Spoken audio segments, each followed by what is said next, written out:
Вот так клепается рама. Вот у нас мы удлинили хвост. Получается, берем. Вот такие вот клепочки у нас получаются. Это после химии тут что-то все повзъерошило.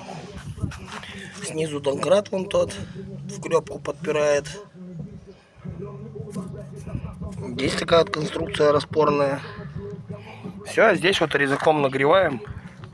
Верхушку вот тут резаком нагреваем. Все, и вот кувалдочкой расклепываем. Как-то так.